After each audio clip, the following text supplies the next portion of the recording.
What's up guys, welcome back to Fancy Goldfish Fanatics. As you can see, today I am back at Matt's Top View Ranchu pond, so make sure you stay tuned to find out more.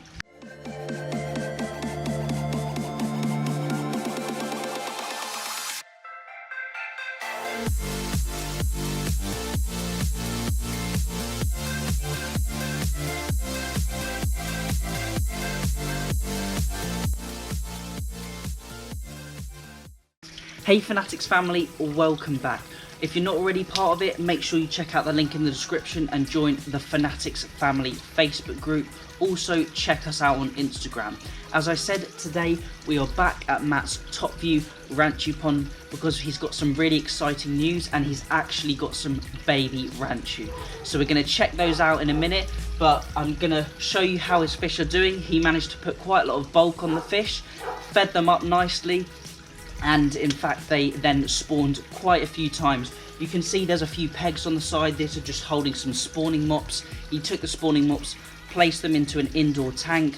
The fish then hatched out of the eggs, and then he's starting to raise those up now. And also at the end of the video, we're going to show you a fiberglass tank that he's refurbished, ready for the fish to go out into there once they've grown to 2 or 3 centimeters long. So now I'm just going to show you how his fish are looking, just to give you a little update really.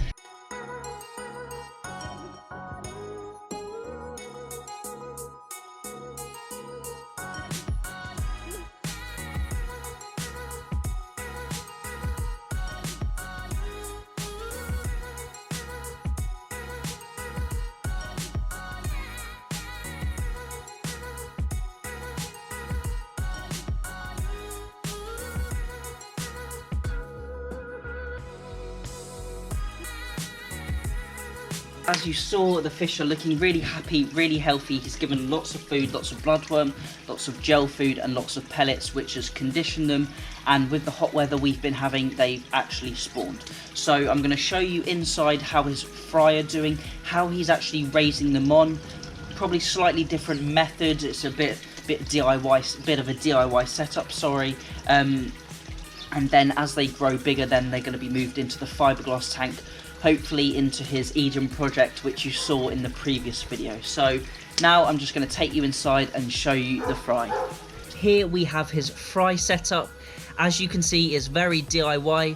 He's got around a 45-litre tank, and then in the back corner he's got a small sponge which is attached to an inverted bottle, and then that bottle has got a piece of airline in the bottom, and it's then filled with alpha grog. As the bubbles rise up through the alpha grog, they suck in water underneath, which causes the dirt to get sucked in towards the sponge, and it creates a nice stable flow throughout the tank, which isn't too vigorous or too rough on the baby fish.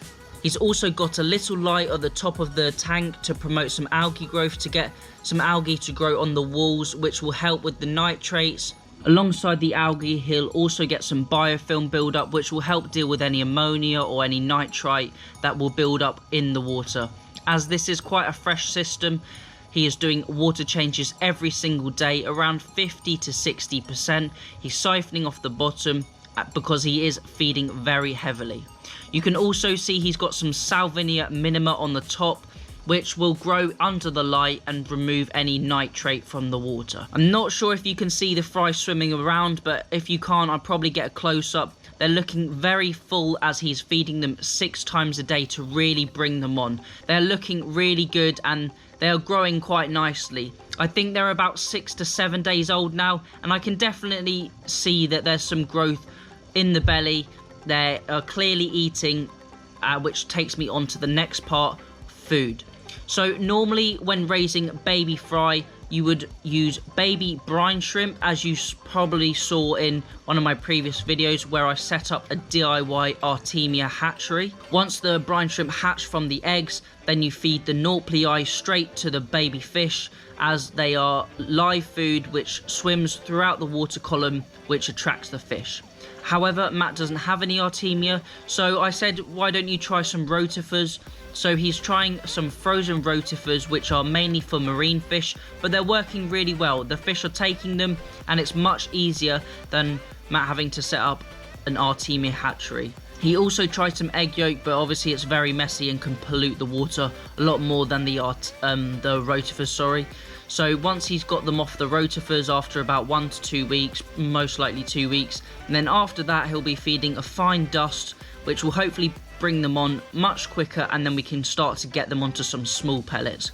There's approximately 100 fish in this tank, and after they've grown around 2 to 3 centimeters and he's done a few culls, then he's actually going to be moving them into a larger tank, which I'm going to show you in just a minute. For now, I'm just going to try and get some close-ups of the fish. Hopefully you can see them. I'm not sure if they're going to come out on camera very well, but there's quite a few fish dotted around the tank. You can see the flow is very slow in this tank, which is perfect for young Ranchu. There's quite a few fish sitting about the bottom, picking up any leftover rotifers, bits of algae, and picking through the detritus. At this stage, you can even see the double tails starting to form in the fish, and I haven't noticed any dorsal fins come through yet, which is really, really good to see. And I'm hoping, I can see there's around 100 fry, maybe 75, and we're hoping that we can get maybe 20 to 30 half decent fish to grow on, and then hopefully we'll end up with 2 or 3 nice fish that he can keep for the future.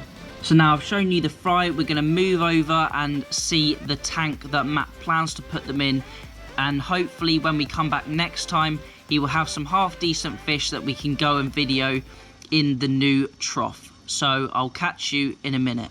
As we saw Matt's fry in the beginning of the video, as I said, I'm going to show you his fry tank that he's just refurbished. As you saw in the previous video, I was talking about the fiberglass tanks that he's got in his Eden project, and I said I'd show you a couple of other tanks. So right here, we've got a long, slim, shallow fiberglass tank, which is perfect for Ranchu. It will have the stainless steel, I can just show you here. It will have a stainless steel mesh at one end to stop the fish from entering the filter, and we just had a discussion about what he's actually going to do for filtration. So if I just spin you around, we're going to put the stainless steel mesh just in here. We're going to put some bags of alpha grog right behind it, and then we're going to put some sponge right in front of the mesh. So when he needs to clean, he can just take the sponge off, rinse it out, pop it back in. Then in the alpha grog, just in here, he will have a pump in the middle, which will run all the way to the other end with a spray bar. So the spray bar will be at this end of the tank, and then it will push the water, push any waste along the bottom all the way down to the end, and then back onto the foam. With this, he can do an easy water change if he wants to. As you can see, there's some holes at the bottom. I think he's going to blank those off, but maybe if he wants to do a water change, he can just drain the water straight out of the window and just fill it back up. So really easy water change, especially with young fish. I think he's going to be putting the fry into this tank when they're around, I'd say, 2 centimeters to 1 inch long. They'll have lots of space. He can really grow them on really well, really quickly, do lots of water changes. As I said, the filter will be very simple on this tank, very easy to maintain, and with that, if something is easy to maintain and easy to service, you are more likely to clean it and service it. It makes sense for him to do more cleaning, more water changes, because then he can really grow these fish on and maybe even put them out into the main pond with his other fish. Matt's even got a second one of these fiberglass tanks, so he might set that up just on the other side of the room if he gets enough success rate and he gets enough numbers of fry, because then double the tank volume, double the water volume means he can grow them on much quicker and get them to a good couple inches before they can go out with the other fish, because you want to grow them on before the winter sets in so they're nice and healthy, nice and fat, and nice and strong so they can fight through that winter. And as they are Japanese Ranchu, they can cope with that colder climate. Just like in the tank tour video where we went to see the Japanese Ranchu breeder, where Matt's fish actually originated from about 4 years ago, I'd say. So they can cope with that colder climate, but you really want to get them to a decent size, a good size, before putting them out into that pond environment. And when we come back to see Matt's Eden project, hopefully the Ranchu will be in this tank and I can give you an update, and they'll be much, much bigger. So that will be really cool to see how they progress and hopefully Matt will end up with just a couple of really nice fish. It'll be really awesome just to see them growing from tiny fry all the way up to hopefully adult fish. You may notice the tank is very shallow, and it's always good to have shallow tanks with Ranchu, especially top view Ranchu, because you want that back to be nice and straight.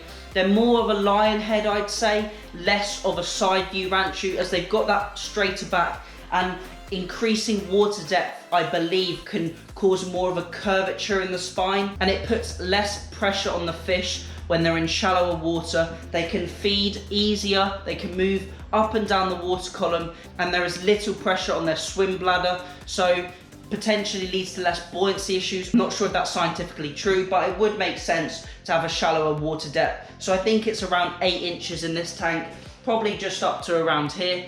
You can see the tank is nice and black. He's just redone the flow coat. You can see the flow coat just right at the end. So for all of you that don't know, flow coat is the last stage of a fiberglass application, and you can see the brush right here is rock hard because it sets just like a plastic coating. So when you're using a fiberglass tank just like this, it's got the fiber matting, which then resin is applied on top, and then that is left to cure. You do a couple of coats of the fiber matting with the resin, and then the final coat is a top coat once it's been sanded down.